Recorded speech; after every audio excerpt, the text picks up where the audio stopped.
اسی لیے میں یہ پہلے پوائنٹ پر ہی آپ سے آج مخاطب ہوں کہ کوشش یہ کرو کہ ہمارے ہر عمل میں، ابھی تو فی الحال دماغی محبت چل رہی ہے، دل کی محبت چل رہی ہے، یہ بھی ٹھیک ہے، دھیرے دھیرے رفتہ رفتہ ایک وقت ایسا آئے گا کہ پھر آپ کا ہر عضو بھی محبت کرنے لگ جائے گا. آپ دل تو محبت کر رہا ہے، اس میں کوئی شک نہیں. اس کی علامت کیا ہے؟ آپ کا دل اللہ سے بھی محبت کر رہا ہے، حضور سے بھی محبت کر رہا ہے. اس کی علامت یہ ہے کہ آپ نبی کے خلاف اور اللہ کے خلاف کچھ بھی سننا پسند نہیں کرتے. حقیقت ہے یا نہیں؟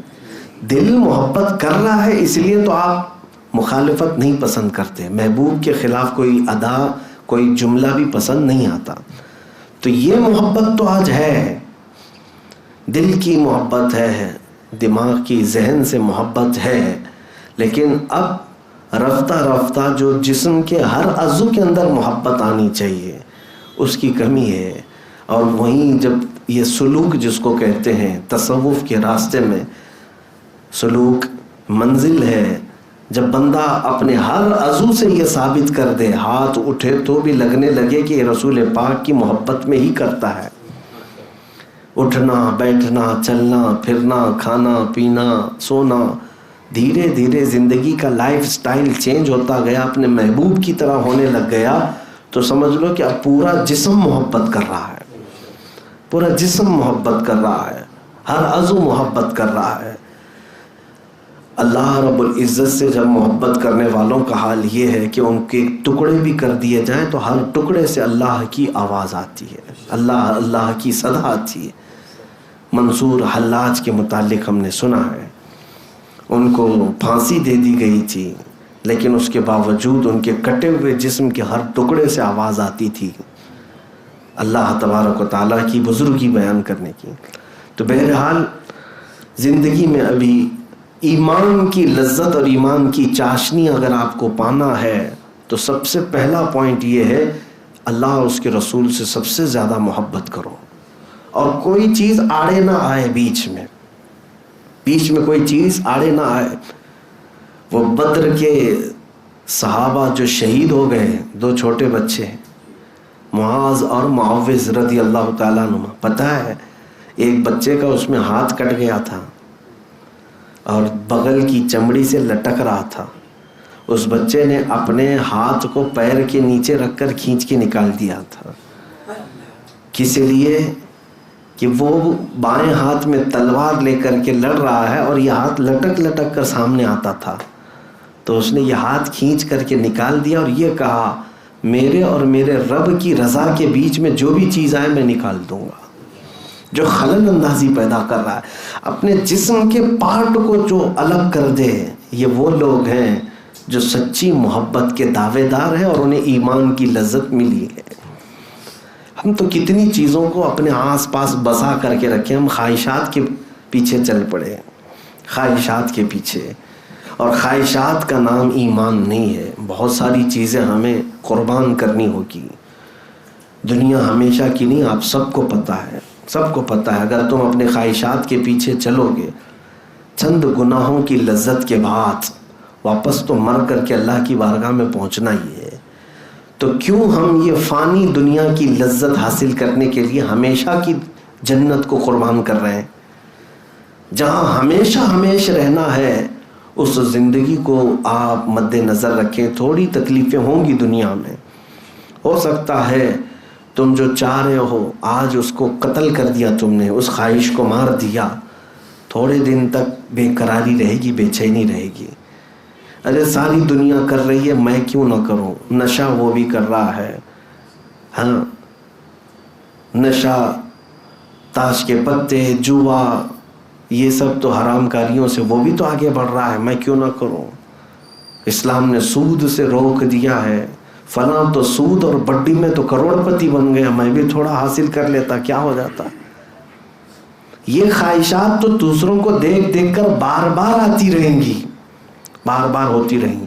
اور ہر خواہش کو جب جب تم مار دو گے اللہ کے لیے، پھر یہی وہ منزل ہے جب تمہیں ایمان کی لذت مل جائے گی.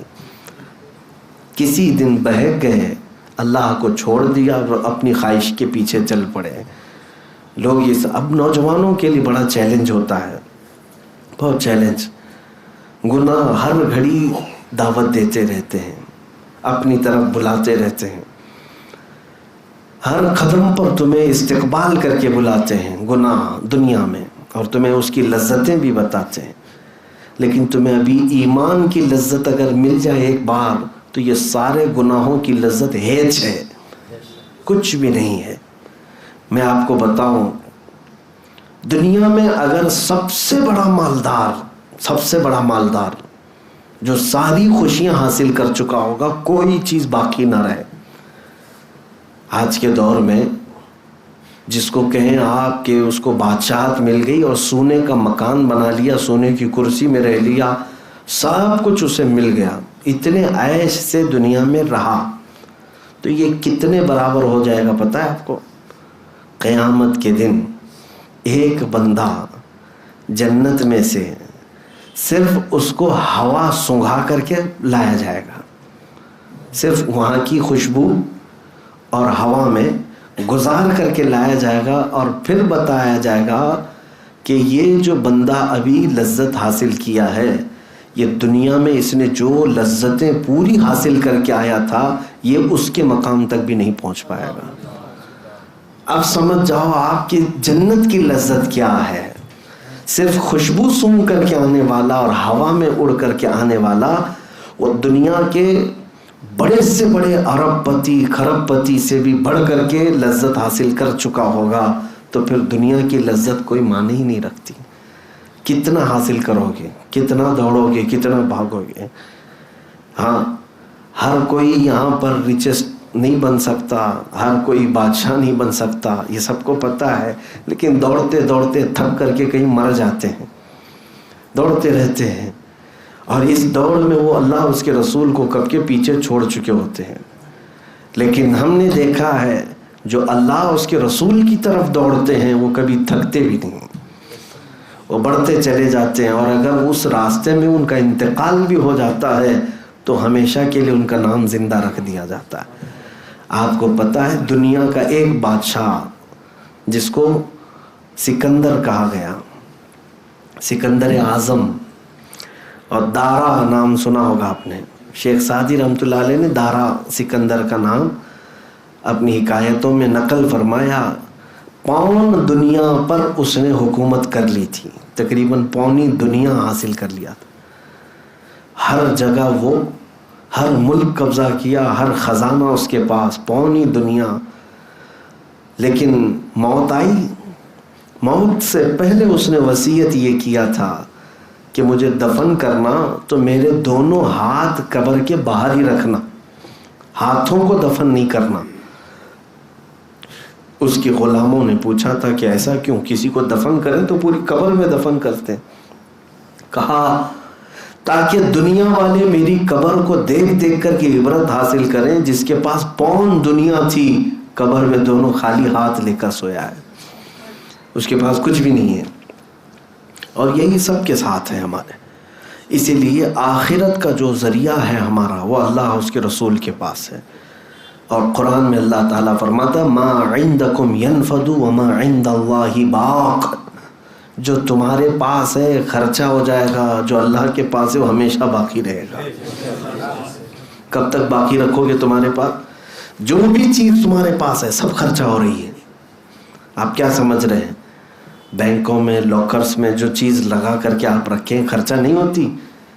ٹھیک ہے سیونگ میں رکھ لو, لیکن کیا کیا خرچہ ہو رہا ہے آپ کو پتہ ہے؟ ہر چیز خرچہ ہو رہی ہے. آپ کے گھر کا پانی, آپ کے گھر کا دانہ, آپ کے گھر کا کھانا, اس کے علاوہ آپ کے کپڑے.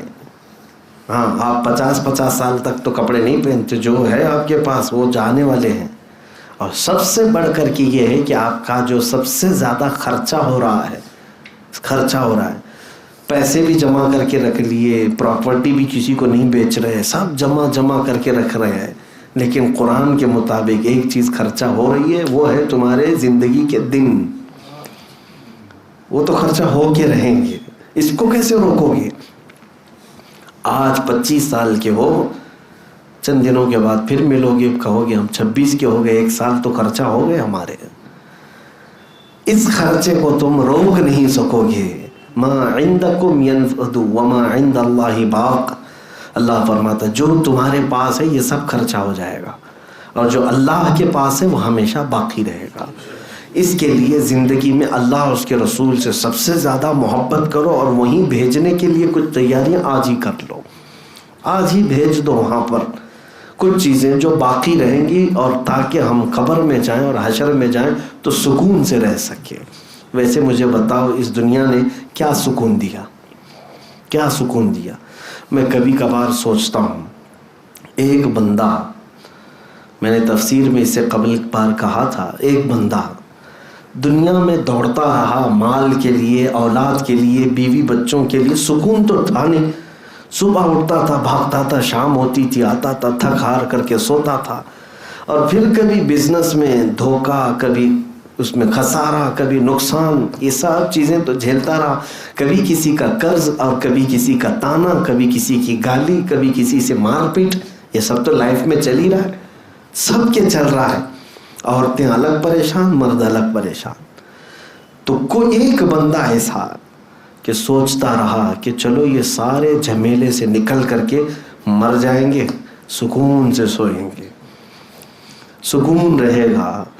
مر کر کے گیا تو قبر میں ابھی رکھ کر کے گئے ہی تھے کہ فرشتے آ گئے، منکر نکیر پوچھنے لگے، چلو بتاؤ دنیا میں کتنی نمازیں چھوڑے تھے، کتنے پڑھے تھے. سوالات جوابات ہونے لگ گئے، عذاب قبر ہونے لگ گیا. اس کو تو وہاں پر نیز بھالوں سے مار رہے فرشتے، اتنا تیز کہ ایک بار فرشتہ اس کو مارتا ہے تو وہ 2 میل اندر جاتا ہے. قبر دباتی الگ ہے، کئی طرح کے عذابات اس پر مسلط رہتے ہیں. وہ تھک جاتا ہے بندہ، دنیا کے جھمیلوں سے چھٹکارا حاصل کر آرام سے سونے آیا تھا، لیکن یہاں پر بھی تو پریشانی ہے. اور ہر پل یہ تمنا کرتا ہے کاش جلدی قیامت آ جائے، جلدی قیامت آئے. پھر سور پھونکا گیا، اچانک اس کو اعلان ہو گیا قبر میں کہ چلو چلو حساب کا دن آ گیا. اٹھ گیا، چلو یہ قبر والے چکر سے تو آزادی مل گئی. جیسے ہی میدان قیامت میں پہنچا، پتہ چلا کہ یہاں ہر چیز کا حساب دینا ہے، اور یہ دن بھی 50,000 سال کے برابر کا ہے. یہاں تو سورج کو قریب کر دیا گیا، بھیجے پک پک کر کے کانوں سے ابل رہے ہیں، پسینوں میں لوگ تربتر ہے. محشر کا میدان اور بھی سخت، اور لوگ اپنے اپنے اعمال نامے لے کر کھڑے ہیں. اعمال نامہ 4 پنوں کی ایک کتاب کا نام نہیں، 4 پیج نہیں ہے. قرآن پاک کی تفسیر اگر پڑھیں گے تو ہر ایک کا نام ہے اعمال. جو فرشتے لا رہے ہوں گے، اتنی کتابیں ہوں گی، جہاں تک نظر جائے گی تمہاری کتابیں ہوں گی. اتنا لکھ چکے ہوں گے وہ لوگ، فرشتے اتنا لکھ چکے ہوں گے. اور پھر کہا جائے گا سب پڑھ کر کے سنا. ہر بندہ چیخ مارے گا، پکارے گا، ما لہذا الکتاب لا یغادر صغیرۃ ولا کبیرۃ الا احصاها.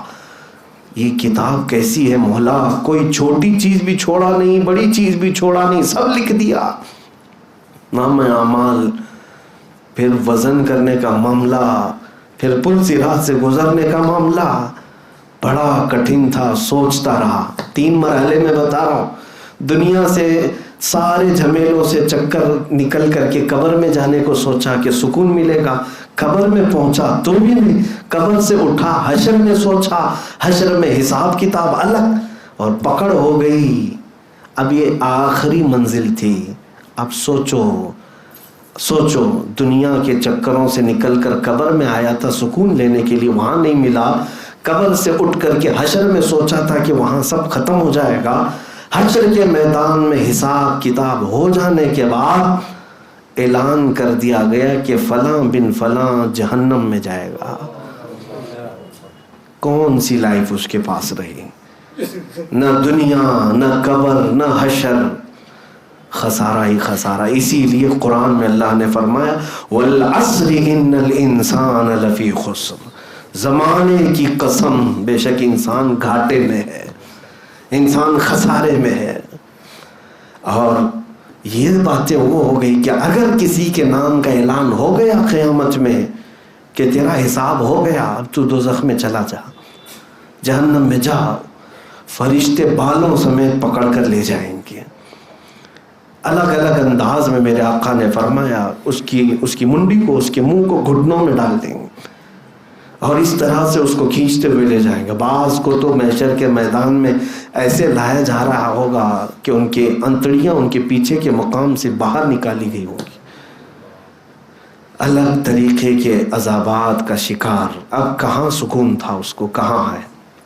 مجھے بتاؤ ہے میرے عزیزو، کیا اس فانی دنیا میں سکون لے لیا آپ نے؟ قبر میں بھی نہیں ملا، حشر میں بھی نہیں ملا، تو سب کا سب خسارہ ہی خسارہ ہوا۔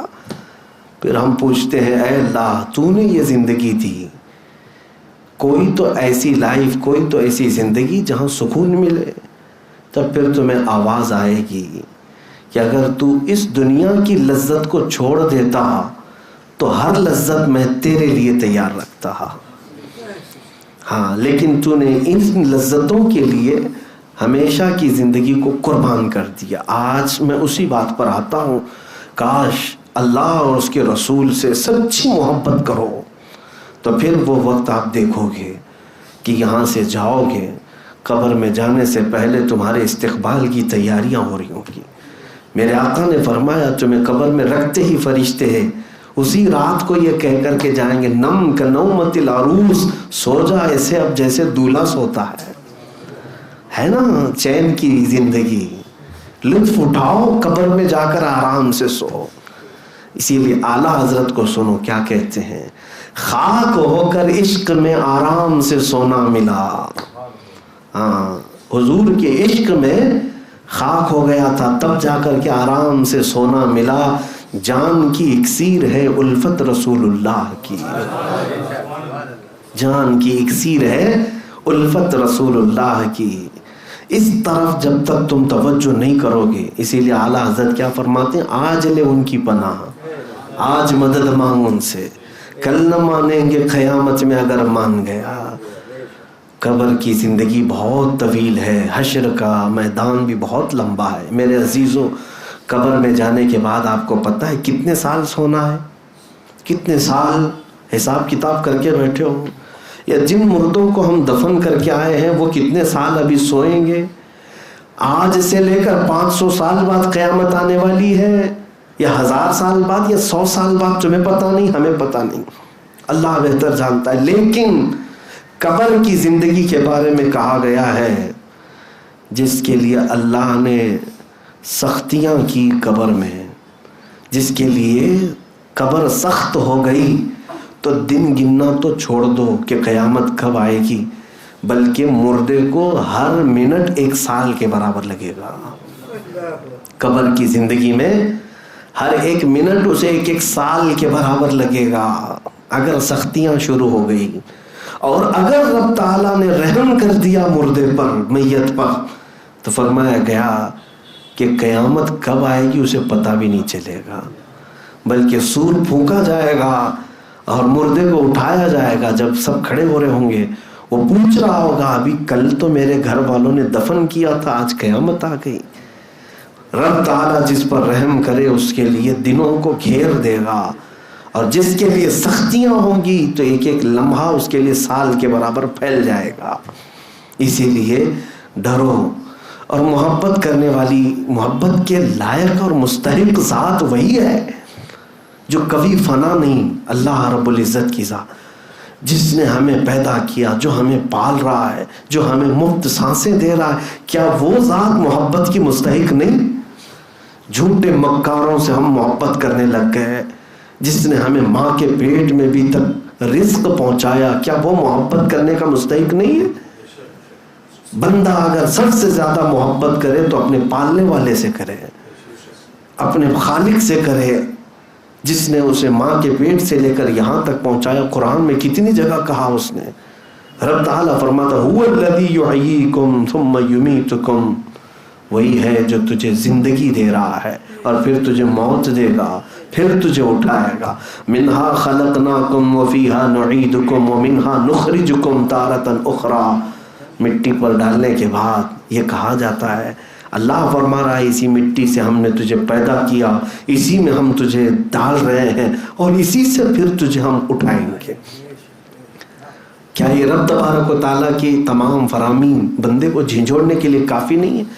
میرے اوپر قدرت، میرے اوپر حکومت، میرے اوپر بادشاہت، میرے اوپر سلطنت کسی کی ہے تو صرف میرے پیدا کرنے والے کی ہے۔ تو پھر محبت بھی اسی کو زیب دیتی ہے، محبت بھی اسی سے کی جائے، اور جو مولا ہم کو پالنے والا، ہم کو پیدا کرنے والا، اس سے محبت کرنا پہلا درجہ بنتا ہے، اور پھر دوسرے درجے پر وہ رب جس سے محبت کر رہا ہے اس رسول سے محبت کرنا بھی ہمارے لیے شان ہے۔ یہ مومن کی شان ہے۔ میں 3 باتیں تھی پوری نہیں کر سکا، اس میں پہلا ہی نقطہ ہے دنیا میں سب سے زیادہ کس سے محبت ہو؟ اللہ اور اس کے رسول سے۔ ثلاث من کن فیہ وجد بہن حلاوت الایمان، میرے آقا صلی اللہ علیہ وسلم کی حدیث ہے 3 چیزیں جس کے اندر آ گئی وہ ایمان کی لذت پا لے گا، ایمان کی چاشنی پا لے گا۔ کاش ہماری زندگیوں میں وہ وقت آئے کہ جب دنیا و ما فیہا سے ہم بے نیاز ہو جائیں، دنیا کے تانے، دنیا کی تکلیفیں ہمیں پریشان نہ کر سکیں، ہمیں ایمان کی چاشنی اور ایمان کی لذت اللہ عطا کرے۔ جس دن آپ کو یہ لذت ملے گی آپ خوشی خوشی دنیا سے چلے جائیں گے، اور آپ کو مرنے کا اور کسی کے مارنے کا کبھی درد بھی نہیں ہوگا۔ ایمان کی لذت بہت اعلیٰ چیز ہے، بہت اعلیٰ چیز ہے۔ اس کو میں آپ کو ایک مثال سے بتا کر ختم کرتا ہوں۔ موبائل میں کوئی گم ہے، گیم کھیلنے والے بچوں کو دیکھیں آپ، پریکٹیکل جا کر کے دیکھ لینا، کئی مرتبہ بچوں کے بال کھینچ لو، چونٹی کاٹ لو، کچھ نہیں پتہ چلتا، وہ محو ہیں، اس میں مصروف ہیں۔ آپ نے کئی بار چونٹی کاٹ لی، بال کھینچ لیا، ہاتھ جھٹک دیا اور اس میں مصروف ہے۔ کیوں؟ اس لیے کہ اس کی لذت اسے مل رہی ہے، اور جس دن ایمان کی لذت ملے گی کوئی تلوار کیا ہمیں متجا کر سکتی ہے؟ کوئی کچھ بھی نہیں۔ ایمانی لذت جسے ملے گی پھر وہ مرنے کے وقت بھی یہ کہے گا جس چیز کے لیے میں نے زندگی گزاری ہے وہ چیز مجھے نظر آ گئی، فزت برب الکعبہ۔ صحابہ اکرام کا یہ نعرہ تھا کہ وہ موت کے وقت میرے آقا صلی اللہ علیہ وسلم نے جو وعدے کیے تھے وہ اپنی آنکھوں سے دیکھتے ہوئے جا رہے تھے۔ اللہ کریم ہم سب کو ایمان کی لذت عطا فرمائے، ایمان کی چاشنی عطا فرمائے۔ کریم خدا دنیا میں ہمیں سب سے زیادہ تجھ سے اور تیرے حبیب سے محبت کی توفیق عطا فرمائے۔ ہمارے دلوں کو دنیاوی آلائشوں سے پاک کر دے، دنیاوی گندی محبتوں سے پاک کر دے۔ اے رب العالمین، تیرا دیا ہوا یہ دل ہے مولا، یہ دھڑکے تو تیرے لیے اور تیرے حبیب کے لیے۔ مولا ہم سب نکموں کو کام والا بنا دے۔ وصلی اللہ تعالی علی خیر خلقہ محمد وآلہ واصحابہ اجمعین، وآخر دعوانا الحمد للہ رب